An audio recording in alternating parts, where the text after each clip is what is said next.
বাংলাদেশে ভারতের হাইকমিশনার প্রণয় ভার্মা জানিয়েছেন, ভারত বাংলাদেশি নাগরিকদের জন্য মানসম্মত ও সাশ্রয়ী স্বাস্থ্যসেবা নিশ্চিত করতে প্রতিশ্রুতিবদ্ধ।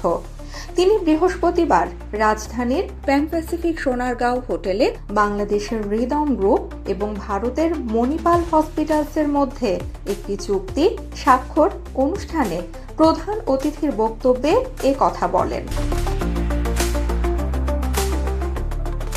দুই দেশের বেসরকারি খাতের মধ্যে আরও প্রাতিষ্ঠানিক সহযোগিতাকে স্বাগত জানিয়ে তিনি বলেন, এই চুক্তির মাধ্যমে বাংলাদেশ ও ভারতের মধ্যে জনকেন্দ্রিক অংশীদারিত্ব আরও গভীর হবে এবং দুই প্রতিবেশী দেশের মধ্যে স্বাস্থ্যসেবা ও সংযোগ খাতে সহযোগিতা আরও বাড়বে।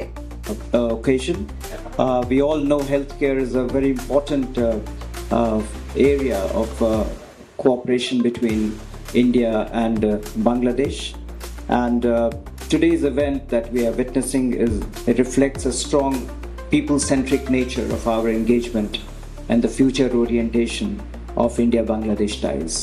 রিদম গ্রুপের ম্যানেজিং ডিরেক্টর সোহাগ হোসেন এবং মণিপাল হেলথ এন্টারপ্রাইজেসের গ্রুপ কনসালটেন্ট জিতু জোশ নিজ নিজ প্রতিষ্ঠানের পক্ষে চুক্তিটি স্বাক্ষর করেন।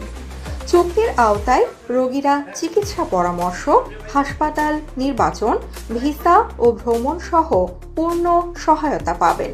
পাশাপাশি সেকেন্ড অপিনিয়ন, রিপোর্ট মূল্যায়ন ও প্রয়োজন ভিত্তিক দিক নির্দেশনা দেয়া হবে।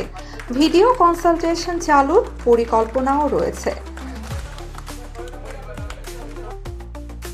মণিপাল হসপিটালসের বিস্তৃত ক্লিনিক্যাল নেটওয়ার্কে রয়েছে ৪৯টি হাসপাতাল, ১২,৬০০-এরও বেশি শয্যা এবং ১১,০০০-এর বেশি চিকিৎসক।